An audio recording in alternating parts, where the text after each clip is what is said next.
Good morning, welcome back to my issues. तर माझी सकाळची सुरुवात झाली होती नाश्ते बनवण्यापासनं.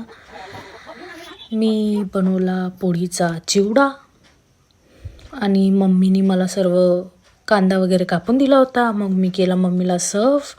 मग मी लागली माझ्या घराच्या कामाला. मग मी टाकल्या भाकरी, कारण आज घरी होतं नॉनव्हेज आणि घरी नॉनव्हेज असलं की भाकरी मॅन्डेटरी असते. मग ते जेवण केल्यानंतर मी झोपून गेले, कारण आज संडे होता. मग मी उठली 6ला. मग मी तयारी केली, कारण मम्मी आणि मला जायचं होतं बाहेर. उद्या आमच्या घरी आहे छोटासा प्रोग्राम, गेट टुगेदर म्हणू शकतो आपण. मग आम्ही त्याचं सामान घ्यायला निघालो.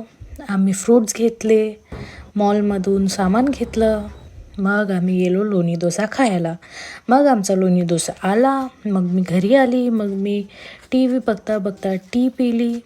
मग मी केला फेस वॉश केला, ड्राय केला फेस. मग लावली माझी नाईट क्रीम. मग इथे मी माझा व्लॉग एंड केला होता. चला मग भेटू नंतर. Bye, good night.